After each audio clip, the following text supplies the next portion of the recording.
Assalamualaikum warahmatullahi wabarakatuh. Perkenalkan, nama saya Sartika Sari.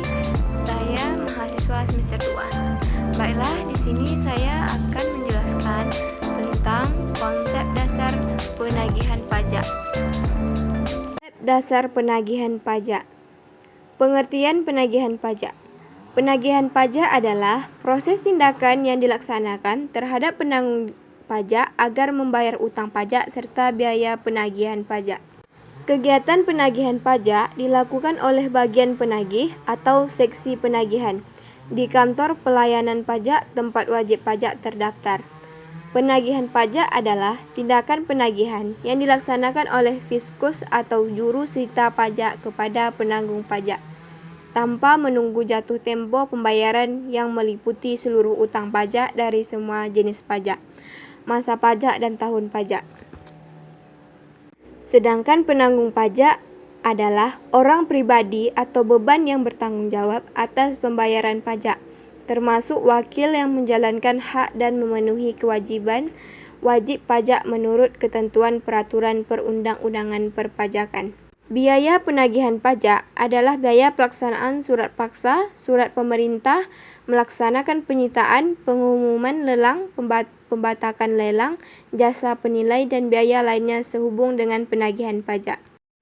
Jenis penagih pajak, yang pertama ada penagih pasif, yang kedua penagih aktif, yang ketiga penagih seketika dan sekaligus. Penagih pasif, untuk jenis penagih pajak pasif, DJP menerbitkan surat tagihan pajak atau STP, surat ketetapan pajak, kurang bayar SKPKB, dan surat ketetapan pajak kurang bayar tambahan atau SKPKBT, dan SK pembetulan ataupun SK keberatan serta putusan banding yang mengakibatkan pajak terutang menjadi lebih besar. Pada tahap ini, fiskus atau lembaga yang memiliki otoritas untuk melakukan penagihan hanya sekedar memberikan informasi kepada wajib pajak atau penanggung pajak atas utang pajak yang harus segera dibayarkan dalam jangka waktu yang diberikan, yaitu 1 bulan setelah terbitnya surat tagihan pajak atau STP atau surat sejenisnya. Ketika penunggak pajak melewati batas waktu pembayaran yang telah diberikan, maka fiskus atau lembaga yang memiliki otoritas akan melakukan penagihan pajak aktif.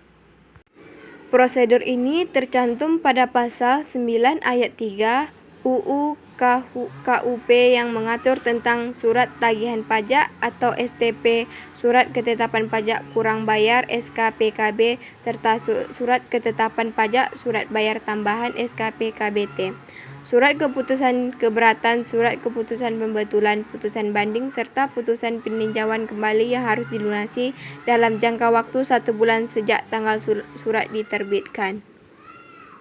Selain itu, pada pasal 9 ayat 3 UU KUP ini juga mengatur tentang penanggung jawab usaha kecil dan berlokasi di daerah tertentu bisa mendapatkan perpanjangan jangka waktu pelunasan dari 1 bulan menjadi lama 2 bulan berdasarkan ketentuan pada Peraturan Menteri Keuangan atau PMK. Kemudian penagih aktif. Seperti yang sudah disinggung sebelumnya, penagih aktif adalah proses selanjutnya setelah penagihan pasif tidak berhasil. Dalam penagihan aktif, fiskus dan juru sita pajak memiliki hak dan berperan aktif untuk tiadakan sita harta lelang. Dan yang ketiga, penagihan seketika dan sekaligus, yaitu penagihan seketika dan sekaligus ini adalah penagihan pajak yang dijalankan oleh fiskus maupun juru sita terhadap wajib pajak langsung tanpa menunggu tanggal jatuh tempo pelunasan pajak. Penagihan pajak pun mencakup keseluruhan utang pajak dari segala jenis pajak, masa pajak, serta tahun pajak. Surat teguran. Penyampaian surat teguran merupakan awal pelaksanaan tindakan penagih oleh fiskus untuk memperingatkan wajib pajak yang tidak melunasi utang pajaknya sesuai dengan keputusan penetapan STP, SKPKB, SKPKBT sampai dengan saat jatuh tempo. Surat teguran adalah surat yang diterbitkan oleh penjabat untuk menegur atau memperingatkan wajib pajak untuk melunasi utang pajaknya. Surat teguran dikeluarkan apabila utang pajak yang dicantum dalam SPT, SKPKB atau SKPKBT tidak dilunasi sampai melewati waktu hari dari batas waktu jatuh tempo 1 bulan sejak tanggal diterbitnya. Kemudian, tata cara dan proses penagihan pajak. Yang pertama, penagihan dengan surat teguran, penagihan pajak dengan surat paksa, penagihan dengan surat sita. Penyampaian dengan surat paksa dilakukan apabila jumlah tagihan pajak tidak atau kurang bayar sampai dengan tanggal jatuh tempo pembayaran, atau sampai dengan jatuh tempo penundaan pembayaran atau tidak memenuhi angsuran pembayaran pajak.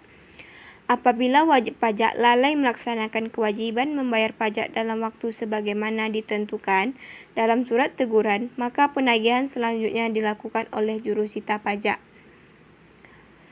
Pengertian surat paksa telah diatur dalam Pasal 1, Angka 12 Undang-Undang Nomor 19 Tahun 2000 tentang penagihan pajak dengan surat paksa yang berbunyi, surat paksa adalah surat pemerintah membayar utang pajak dan biaya penagihan pajak. Dari pengertian di atas, disimpulkan bahwa surat paksa adalah surat pemerintah membayar utang pajak dan biaya penagihan pajak yang diterbitkan apabila wajib pajak tidak melunasi utang pajaknya sampai dengan tanggal jatuh tempo. Kemudian surat sita adalah surat yang diterbitkan jika dalam waktu 2 kali 24 jam sejak diterbitnya surat paksa, penanggung jawab belum membayarkan pajaknya, ada biaya yang dikenakan untuk surat sita yakni Rp75.000. Biaya ini digunakan untuk pelaksanaan sita. Penyitaan tidak semata-mata bertujuan untuk menjual barang milik penanggung pajak, melainkan petugas menggunakan barang-barang tersebut sebagai jaminan agar penanggung pajak melunasi pajaknya. Jadi, penanggung pajak masih memiliki kesempatan untuk melunasi pajaknya selama 14 hari terhitung dari penyitaan harta penanggung pajak.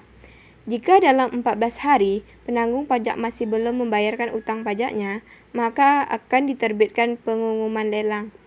Penyitaan dilaksanakan oleh jurusita pajak dengan disaksikan oleh 2 orang yang dianggap sudah dewasa sebagai saksi. Berkewarganegaraan Indonesia, dikenal oleh jurusita pajak dan dapat dipercaya. Selanjutnya, dasar penagihan PPh, PPN, PPNBM, serta bunga penagihan. Dasar pengenaan pajak PPN merupakan istilah yang mengacu pada penggunaan nilai tertentu sebagai dasar perhitungan untuk menentukan besaran pajak pertambahan nilai atau PPN yang harus dipungut. Kemudian pajak pertambahan nilai atau PPN.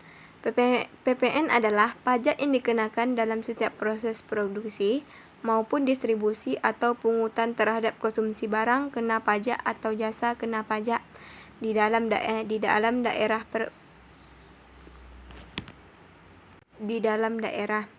Itulah sebabnya kita sering bersinggungan dengan PPN dalam kehidupan sehari-hari. Pihak yang menanggung beban pajak adalah konsumen akhir atau pihak pembeli. Contohnya adalah pengenaan PPN saat berbelanja di supermarket. Anda akan menemukan tulisan PPN dalam rincian angka struknya. PPN dikenakan pada sejumlah barang dan jasa, contohnya seperti barang hasil pertambangan atau hasil pengeboran yang diambil langsung dari sumbernya, ataupun makanan dan minuman yang disajikan di hotel, restoran, rumah makan, warung, dan sejenisnya, tidak termasuk minuman ataupun makanan yang diserahkan oleh catering. Ada kemudian kebutuhan pokok yang menjadi kebutuhan banyak orang, dan uang emas batangan dan surat berharga. Tarif PPN 0% berlaku untuk ekspor BKB tidak berwajib, BKB berwujud, dan ekspor JKB. Sementara tarif PPN 10% berlaku untuk semua produk yang beredar di dalam negeri, termasuk di dalam zona ekonomi eksklusif dan landas kontinen yang di dalamnya berlaku undang-undang yang mengatur tentang pajak.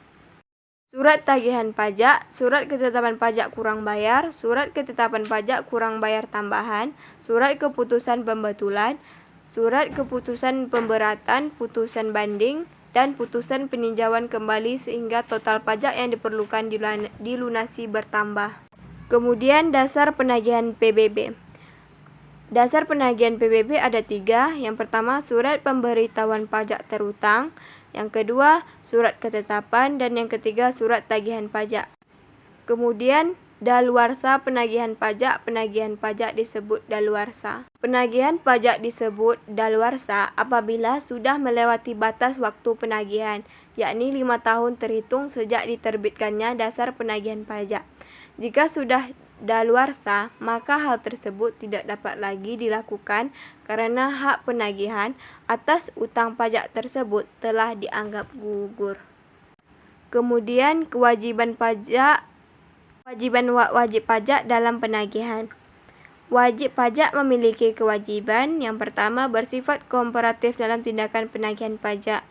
Kemudian berkomitmen dalam membayar ansuran maupun penundaan pembayaran pajak.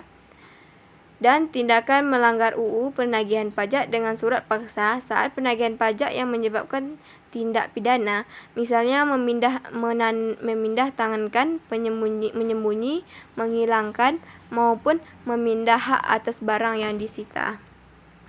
Sekian, terima kasih.